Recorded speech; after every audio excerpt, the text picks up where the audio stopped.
तो आज की नए रिएक्शन वीडियो में दोस्तों आपको बहुत बहुत स्वागत है। जैसा कि आपको पता होगा कि हाल ही में जो पाकिस्तान के आर्मी चीफ जनरल बाजवा ने जो बयान दिया उसको लेकर पाकिस्तान में काफ़ी बवाल मचा हुआ है। जैसा कि आपको पता होगा कि जनरल बाजवा ने कहा है कि हम भारत से शांति समझौता चाहते हैं, क्योंकि भारत चाहेगा तो भारत और पाकिस्तान के बीच अच्छे संबंध हो सकते हैं। उसको लेकर भी पाकिस्तान में काफ़ी बवाल देखने को मिला।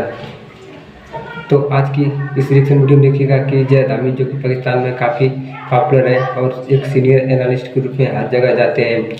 उनका मानना है कि भारत और पाकिस्तान के बीच कभी भी शांति समझौता हो ही नहीं सकता। भले ही पाकिस्तान एटमी ताकत हो चुका है, लेकिन भारत भी एटमी ताकत है और भारत और पाकिस्तान के बीच समझौता इतना आसान नहीं है। तो दोस्तों आज की वीडियो में देखते हैं कि जय धामी जो कि पाकिस्तान में सीनियर एनालिस्ट है, उनका इस पर क्या राय है। आज अगर पाकिस्तान की रियासत को तकलीफ हो रही है, हमें चोट लग रही है, हमें दुश्मनों के हाथों नुकसान उठाना पड़ रहा है, तो उसमें किसी एक फर्द का कसूर नहीं है। पाकिस्तान की रियासत के तमाम इदारे ही कसूरवार हैं और हर एक ने अपनी जिम्मेदारी उस तरह अदा नहीं की जिस तरह उसको अदा करनी चाहिए थी। इसकी हम मिसालें देते हैं आपको। माजी में 1950 या 1960 की दिहाई में पाकिस्तान के अंदर पाकिस्तानी रियासत ने एक नेशनल सिक्योरिटी डॉक्ट्रिन तैयार की, जिसमें यह कहा गया कि मशरक़ी पाकिस्तान का दिफा मगरबी पाकिस्तान में किया जाएगा। अब जिसने यह डॉक्ट्रिन बनाई, ना उस पे डॉक्ट्रिन पे तनकीद की गई, इस नज़रिए पे कोई बात नहीं की गई, कोई बहस नहीं की गई, ये नहीं इसके ऊपर राय का इजहार किया गया कि 1000 मील दूर मशरक़ी पाकिस्तान का दिफा मगरबी पाकिस्तान से कैसे किया जा सकता है। नतीजा यह हुआ कि मशरक़ी और मगरबी पाकिस्तान गो के आबादी उनकी तकरीबन एक जैसी थी, मशरक़ी पाकिस्तान में कुछ ज़्यादा ही थी। उसके बावजूद मशरक़ी पाकिस्तान के दिफा को बिल्कुल खुला छोड़ दिया गया। वहाँ पर ना हमारी मुसल्लह अफवाज थी, ना पाक फ़ज़ाइया थी, ना नेवी थी, और सारी ताकत मरकूज़ कर दी गई मगरबी पाकिस्तान के दिफा में। और ख्याल यही किया गया कि अगर दुश्मन मशरक़ी पाकिस्तान पर हमला करेगा तो मगरबी पाकिस्तान से नया महाज खोलकर दुश्मन को मजबूर किया जाएगा कि मशरक़ी पाकिस्तान के ख़िलाफ़ अपनी जंग को बंद कर दे। और जैसे बाद में आने वाले हालात ने साबित किया कि यह हिकमत अमली इतनी खौफनाक हद तक गलत थी, इतनी ख़तरनाक थी कि जब मशरक़ी पाकिस्तान पर दुश्मन ने पहले बगावत बर्पा की, मुक्ति बाहिनी की, और उसके बाद बराह रास्त हमला करके मशरक़ी पाकिस्तान पर काबिज़ हो गया, तो 20-22 दिन के अरसे में उसने मशरक़ी पाकिस्तान पर कब्ज़ा कर लिया। मगरबी पाकिस्तान में जंग शुरू भी की गई तो उसका कोई फ़ायदा ना हुआ, मशरक़ी पाकिस्तान हमारे हाथ से निकल चुका था। तो जैसे कहा कि पाकिस्तान की पूरी रियासत उस वक्त ज़िम्मेदार थी। इस कस्म की तसव्वुरात और नज़रियात जिनको कोई चैलेंज ना करे, सिर्फ एक तरफा बनाकर फैसला कर लिया जाए, खुद ही इज्यूम कर लिया जाए कि जो हमने फैसला किया है वो ठीक है, उसका फिर जब इम्तहान का वक्त आता है तो मुल्क को शदीद नुकसान पहुंचता है। गो के मशरक़ी पाकिस्तान की तबाही में सियासी अवामिल बहुत ज़्यादा हैं, सियासी जमातों की गद्दारियाँ शामिल हैं। मुल्क की बड़ी बड़ी सियासी जमातों के सरबराह उस वक्त अपने मकासद के लिए मुल्क और कौम से गद्दारी करके मुल्क तोड़ने का फैसला कर चुके थे, और पाक फौज बेजिगरी से लड़ने के बावजूद भी मुल्क का दिफा नहीं कर सकी। लेकिन पाकिस्तान टूटने में उस जंगी हिकमत अमली का भी दखल है जो बुनियादी तौर पर ही गलत थी। मशरक़ी पाकिस्तान में सिर्फ एक कोर रखी गई, उसमें भी बंगाली रेजिमेंट जब बगावत कर गई तो मुश्किल से 8 या 9-10 हज़ार सिपाही पूरे मशरक़ी पाकिस्तान की हिफाजत के लिए रह गए, और कोई एयरफोर्स का मुश्किल से एक स्क्वाड्रन था हमारा जो बहुत जल्दी ख़त्म कर दिया गया, सिर्फ ढाका से फ्लाई कर रहा था, कोई और एयरबेस नहीं था हमारे पास, नेवी तो थी ही नहीं। बुनियादी तौर पर जैसे कहा पूरी रियासत की कोताही थी, पूरी रियासत की गफलत थी, जिसकी सजा पाकिस्तान को लगी।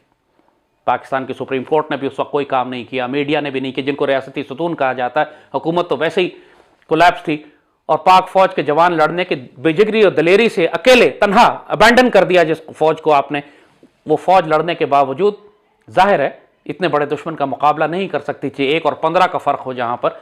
लेकिन जैसे कहा कि बुनियादी तौर पर ही रियासत की हिकमत अमली गलत थी कि मशरक़ी पाकिस्तान का दिफा मगरब से किया जाएगा। ये नामुमकिन बात थी। मशरक़ी पाकिस्तान का दिफा मशरक़ी पाकिस्तान में ही होना चाहिए था।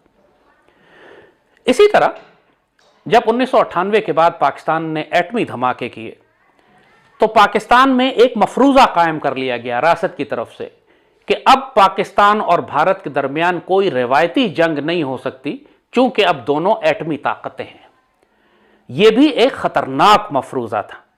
बदनसीबी से आज तक इस मफरूज़े के ऊपर पाकिस्तान की दिफाई पॉलिसीज़ बनाई जा रही हैं और आने वाली तमाम पाकिस्तानी फौज को और नस्लों को और कौम को और हमारी सियासत को और हमारे मीडिया को यह समझाया गया कि भारत से अमन कर लिया जाए, अमन की आशा होनी चाहिए, जंग तो अब हो ही नहीं सकती, जंग होगी दोनों मुल्क तबाह हो जाएंगे, लिहाजा ना भारत जंग करना चाहता है ना पाकिस्तान।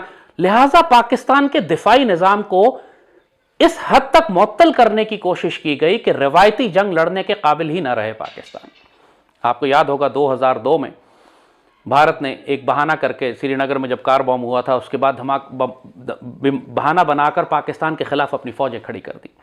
पाकिस्तान ने भी अपनी फौजें लगा दी। तकरीबन 11 लाख फौज आमने सामने एक दूसरे के खड़ी रही और किसी भी लम्हे दोनों में जंग हो सकती थी। ये वो वक्त था कि जब अमेरिकन को पाकिस्तान की ज़रूरत थी अफगानिस्तान में, और अमेरिकन ने शदीद दबाव डाला इंडिया पे भी और पाकिस्तान पर भी कि जंग ना की जाए। दूसरी जानिब भारत भी जंग करने की हिम्मत ना कर सका। जब उसने ये देखा कि पूरी पाक फौज सामने खड़ी है तो सिर्फ अपनी जग हंसाई रोकने के लिए, अपनी जिल्लत और रुसवाई रोकने के लिए कुछ अरसा उसने फौजें रखी, तकरीबन 10-11 माह, और उसके बाद अपनी फौजें पीछे हटा ली। मगर इस बात का भी गलत नतीजा पाकिस्तान की रियासत ने यह निकाला कि साहब देखा आपने, एटम बम दोनों तरफ था, लिहाजा जंग नहीं हुई। हालांकि जंग रोकने के असबाब और थे, वो ये वजह नहीं थी। भारत तो जंग के लिए तैयार था। अगर पाकिस्तानी फौजें वक्त पर सामने ना आती तो भारत हमला कर चुका होता और रिवायती हमला करता। उसको कोई परवाह ना होती भारत को कि पाकिस्तान के पास भी एटमी हथियार है और इंडिया के पास भी। भारत तकरीबन पाकिस्तान में दाखिल हो चुका था। यहां तक कि पाक फजाइया के एक एयर चीफ ने तो वो तमाम manual air observation units disband कर दिए कि ये जब जहां रेडार नहीं होते, जहां पे रेडार कवरेज नहीं होती, वहां पर मैनुअल ऑब्जर्वर होते हैं, ये दूरबीनों से देखते हैं कि दुश्मन के जहाज आ रहे हैं नहीं। पूरा उनका सेटअप होता है, उनकी गाड़ियां होती हैं, उनके अफराद होते हैं, वायरलेस कम्युनिकेशन सेटअप होता है, वो बेस से कनेक्टेड होते हैं, वो जगह जगह फैले होते हैं मुल्क में, उन तमाम इलाकों में जहां रेडार कवरेज नहीं है। तो बाकायदा एक एयर चीफ ने वो मैनुअल यूनिट्स ही डिसबैंड कर दिए, उनको फारग कर दिया, उनको एयरफोर्स के मुख्तलिफ दूसरे हिस्सों में बिखेर दिया, ये कहकर के अब तो चूंकि इंडिया से जंग होनी नहीं है लिहाजा हमें इन मैनुअल ऑब्जर्वर्स की ज़रूरत ही नहीं है। इस कदर ख़तरनाक जहनीत उस ज़माने में बन चुकी थी। और नतीजा उसका क्या हुआ? देखिए, सिर्फ एटमी जंगें दुनिया में मुल्कों के दरमियान नहीं होती। भारत ने क्या किया 2002 के बाद, अगर आप देखें, जब से 9/11 के बाद अमेरिकन अफगानिस्तान में आए तो भारत ने अपनी जंगी हिकमत अमली तब्दील कर दी। रिवायती जंग के बजाय उसने रिवायती जंग से नीचे गुरिल्ला जंग पाकिस्तान के खिलाफ शुरू कर दी। 2003-4 के बाद TTP तैयार की उसने अफगानिस्तान में, उसने पाकिस्तान पर हमले करना शुरू कर दिए। BLA को दोबारा तैयार किया, उसको जो जगह मिली अफगानिस्तान में, उसने अफगानिस्तान से पाकिस्तान के खिलाफ एक बाकायदा उसी तरह की जंग शुरू कर दी जिस तरह पाकिस्तान ने उससे कबल सोवियत यूनियन के खिलाफ अफगानिस्तान में की थी। बाकायदा एक गुरिल्ला जंग पाकिस्तान के खिलाफ। और पूरा पाकिस्तान जानता है, हमें 1 लाख पाकिस्तानी शहीद हो चुके हैं। पाकिस्तान आर्मी के GHQ में पाकिस्तानी ऑफिसर्स यूनिफॉर्म पहन के नहीं जा सकते थे क्योंकि GHQ के गेट के ऊपर हमले हो रहे थे, दहशतगर्द छुपे हुए थे। Lieutenant general Mushtaq Baig GHQ के गेट पर शहीद हुए थे, उनकी गाड़ी। पाकिस्तान आर्मी के कम से कम 4-5 जनरल्स ऑपरेशंस में भी और अपने घरों में भी जुमे की नमाज पढ़ने गए मस्जिद में शहीद कर दिया। परेड लेन का वाक़या है रावलपिंडी का। जंग यहां तक आ चुकी थी, इस तकरीबन पाकिस्तान शिकस्त खा चुका था और भारत का एक सिपाही नहीं मरा था। भारत ने जंग का नुक्ता नजर तरीका ही बदल दिया। उसने एटमी जंग या रिवायती जंग करने के बजाय गुरिल्ला जंग पर आ गया। गुरिल्ला जंग उसी तरह की जैसे मुक्तिबानी ने मशरकी पाकिस्तान में 8-9 महीने पहले बर्पा की, और जब पाकिस्तान आर्मी पूरी तरह फंस गई, शिकस्त खुर्दा हो गई, उसके बाद ये फौजें लेकर अंदर दाखिल हो गए। भारत यही करना चाहता था। यह गुरिल्ला जंग उसने तकरीबन 20 साल से जारी रखी हुई है और अभी तक पाकिस्तान आर्मी या पाकिस्तान की रियासत या पाकिस्तान की कौम इस जंग का तोड़ नहीं निकाल सकी, क्योंकि हमारे पास अफगान पॉलिसी नहीं है कोई। अभी तक अफगानिस्तान के अंदर से मुसलसल TTP और BLA के दहशतगर्द आ रहे हैं, पाकिस्तान की रियासत पर हमले कर रहे हैं। भारत ने तो जंग करने का अंदाज बदल दिया, उसको कोई फर्क नहीं पड़ा कि पाकिस्तान एक एटमी ताकत है। तो दोस्तों, जैसा कि अभी आपने सुना कि जरदारी जो कि पाकिस्तान के सीनियर एनालिस्ट माने जाते हैं, उनका अनुमान है कि अभी भी भारत और पाकिस्तान के बीच जंग हो सकता है। पाकिस्तान एटमी ताकत है, हालांकि भारत भी एटमी ताकत है, लेकिन भारत अभी भी जंग कर सकता है।